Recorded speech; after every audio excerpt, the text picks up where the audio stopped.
सुरेश भट शब्दांच्या पलीकडे माहितीपटाने रसिकांना भारावले.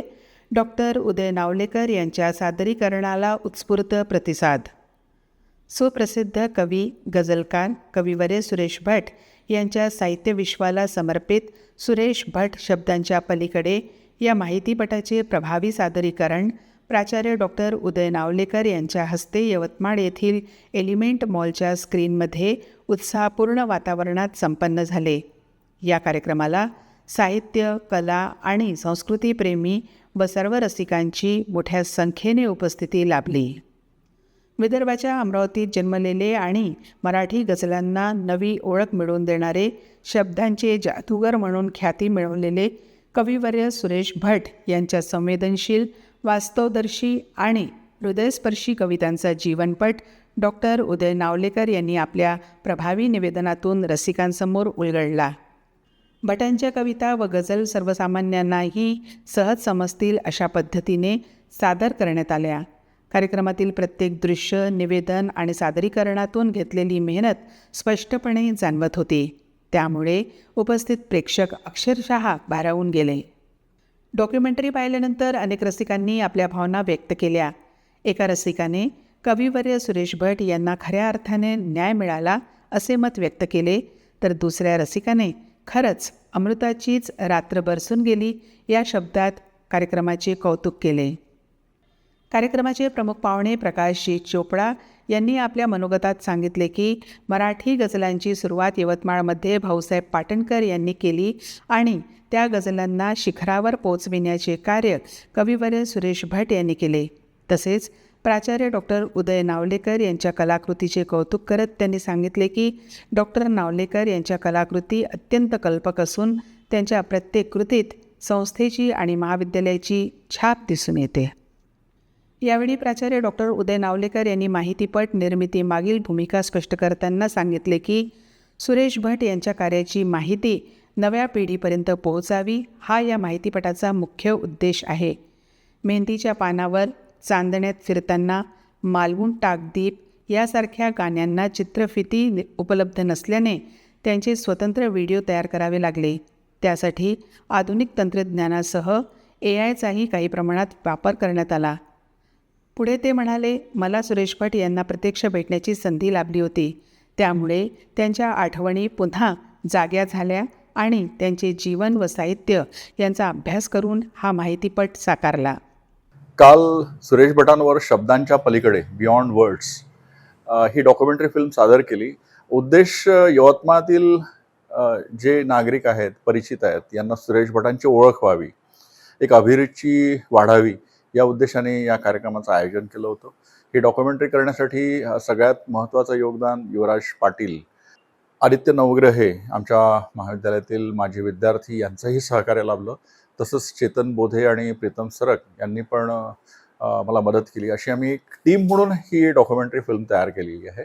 आणि याचा एक कालच्या कार्यक्रमाच्या पूर्ण सादरीकरणानंतर प्रकाशजी चोपडा यांची प्रतिक्रिया अतिशय बोलकी होती. त्यांना हा कार्यक्रम अत्यंत आवडला. त्याचबरोबर इतरांनाही हा एक तासाचं हे जे सादरीकरण होतं ते खूप सुंदर झाल्याची सगळ्यांची प्रतिक्रिया. कारण यातले मेहंदीच्या पानावर, चांदण्यात फिरताना वगैरे ही जी मालवून टाकदीप ही गाणी चित्रपटात नाही, त्यामुळे ते व्हिडिओ अवेलेबल नाही आहे. त्यामुळे हे व्हिडिओ तयार केले आणि हे व्हिडिओ तयार करताना एक स्किलचं काम होतं की कॅमेरा नसताना आणि काही प्रमाणात AIचाही वापर केला, काही प्रमाणात इमेजेस क्रिएट केल्या आणि तसे प्रॉम्प्ट देऊन, तर हे थोडंसं वेगळं काम होतं. इतर वेळेस आपण साधारणतः बघतो की गुलजारचा एक डॉक्युमेंटरी केली तर सगळे व्हिडिओ अवेलेबल होते, पण इथे मात्र हे व्हिडिओ क्रिएट करावे लागले. पण एकंदर सुरेश भट जाऊन आज जवळपास 23 वर्ष झालेत. 2003ला गेलेत ते. 23 वर्षानंतर त्यांना आदरांजली देत असताना त्यांची सगळी गाणी, त्यांची माहिती ही सगळी परत रिकॉल केल्या गेली. सुरेश भटांची माझी स्वतःची भेट झाली असल्यामुळे काही आठवणी माझ्याही मनात ताज्या होत्या. तर ती सगळी माहिती एकत्रित करून त्यांचा एक जन्मापासून तर मृत्यूपर्यंतचा आणि त्यांचं जे काही कर्तृत्व कवी म्हणून आहे हे यवतमाळकरांच्या समोर उभं करायचा हा एक उद्देश होता. आणि आता यानंतर ते यूट्यूबवर पण अपलोड करण्यात येईल. घाटंजी येथील विजय दावडा यांनी आजारी असतानाही या कार्यक्रमाला उपस्थिती लावली. त्यांनी सांगितले की गुलजार यांच्यावरील माहितीपट पाहिल्यानंतर प्राचार्य नावलेकर यांच्या प्रत्येक कलाकृतीबद्दल विशेष आकर्षण निर्माण झाले होते. ही फिल्म अतिशय सुंदर असून ती पाहून खूप आनंद झाला असे त्यांनी नमूद केले. फारच छान बनवली. सादरीकरण फार सुंदर होतं सरांकडून. आणि मी घाटंजीला राहतो. मी विजय गोवर्धनदास दावडा मंडळ अधिकारी म्हणून होतो, आता रिटायर्ड झालो.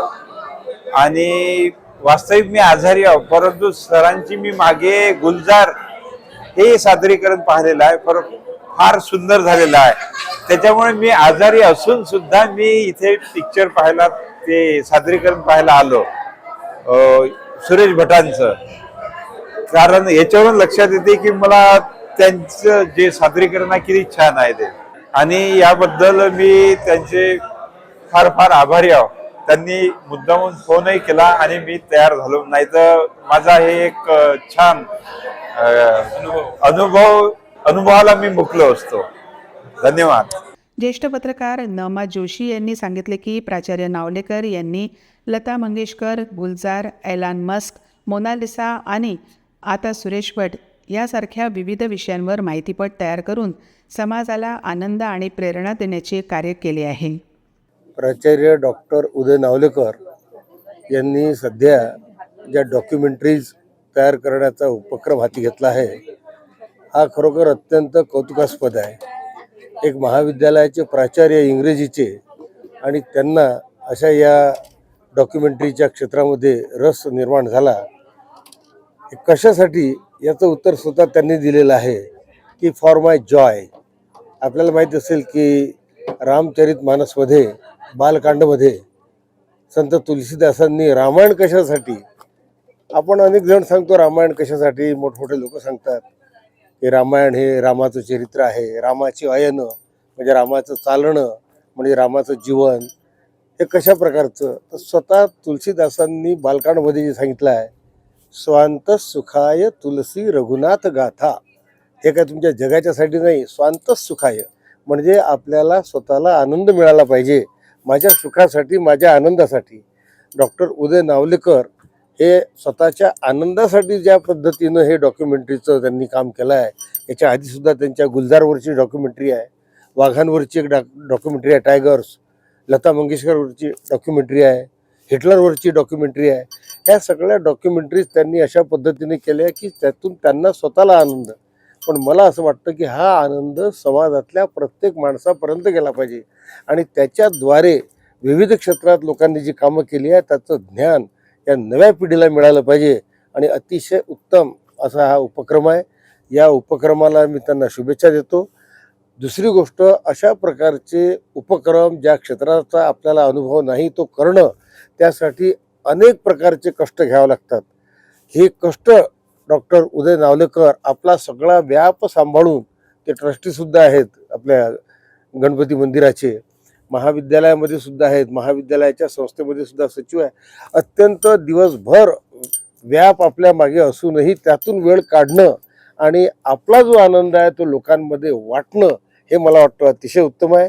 मला त्यांच्या डॉक्युमेंटरीमधले फक्त जाताना एक गोष्ट सांगावीशी वाटते, ते म्हणजे आपल्याला आठवत असेल जुन्या पिढीला दर बुधवारी BBC एक कार्यक्रम असायचा, अमीन सयानी बिनाका गीतमाला. त्या बिनाका गीतमालाचं जे संचालन करायचे ते अमीन सयानी. तर अमीन सयानीचा जो आवाज, त्यांची जी स्टाईल, पहले पादान पर, दुसरे पादान पर, सरताज गीत, जो आनंद लोकांना येत होता, तशाच प्रकारचा आवाज, तो दमदार आवाज डॉक्टर उदय नावलेकर यांच्या ठिकाणी आहे. आणि आता मला असं वाटतं की पहिला पादान, दुसरा पादान, असे अनेक पादान त्यांनी अशी पादाक्रांत करावीत आणि यवतमाळकरांनाच नव्हे तर साऱ्या महाराष्ट्राला त्यांच्यापासून प्रेरणा मिळेल, अशा प्रकारची मी शुभेच्छा व्यक्त करतो. नगरसेविका शैला मिर्झापुरे यांनी आपल्या मनोगतात सांगितले की कलाकार आणि संगीतकारांचे जीवन कसे असते हे नावलेकर सरांनी प्रभावीपणे समाजासमोर आणले. त्यांनी जुन्या आठवणींना उजाळा देण्याचे आणि मराठी माणसांपर्यंत महत्त्वपूर्ण माहिती पोहोचवण्याचे मोलाचे कार्य केले आहे. खरोखर या उपक्रमाला शब्दात सांगता येणार नाही असा हा उपक्रम आहे, सुरेश भट शब्दांच्या पलीकडे. आणि जे त्यांनी एक टायटल दिलं सुरेश भट शब्दांच्या पलीकडे, ते खरोखर शब्दांच्या पलीकडे आहे. आता सुद्धा मला तुम्ही विचारत आहे, परंतु सांगताना माझ्याजवळ शब्द कमी पडत आहे. असे हे वेगवेगळे कलाकार, कवी, संगीतकार यांना समोर आणणे आणि त्यांनी कसं जीवन जगलं आणि कुठल्या पद्धतीने या कलेची तपस्या केली हे यांनी आपल्याला चांगल्या पद्धतीने समोर आणलं. आणि त्यामुळे जुन्या आठवणींना उजाळा सुद्धा मिळाला आणि सोबतच या कलाकारांचं, मराठी कलाकारांचं जीवन कसं होतं आणि त्यांनी स्वतःला घडवता देशाला कसा संदेश दिला, मराठी माणसाला कसं जगायचं हे शिकवलं. यातून असेच उपक्रम सर नेहमी घेत राहील अशी अपेक्षा करते आणि आम्हाला आस्वाद देत राहील. धन्यवाद. या माहितीपटाच्या माध्यमातून सुरेश भट यांचे वेदनादायी, सर्जनशील आणि प्रेरणादायी जीवन नव्या पिढीसमोर प्रभावीपणे उभे राहिले. कार्यक्रमानंतर अनेक रसिकांनी डॉक्टर उदय नावलेकर यांचे अभिनंदन करत हा माहितीपट म्हणजे सुरेश भटांना वाहिलेली खरी आदरांजली असल्याची भावना व्यक्त केली. माहितीपटाच्या व्हिडिओ एडिटिंगसाठी युवराज पाटील, आदित्य नवग्रहे, चेतन बोधे आणि सार्थक यांनी मोलाचे योगदान दिले. तसेच आयोजनात प्राध्यापक डॉक्टर रहाटे, प्राध्यापक डॉक्टर वाडिवे, प्राध्यापक डॉक्टर सामृतवार, श्री विरुडकर, श्री कार्लेकर आणि साजिद यांचे विशेष सहकार्य लाभले. अप्रतिम, नाविन्यपूर्ण आणि हृदयस्पर्शी सादरीकरणासाठी प्राचार्य डॉक्टर उदय नावलेकर यांचे सर्व स्तरातून मनःपूर्वक अभिनंदन करण्यात येत आहे.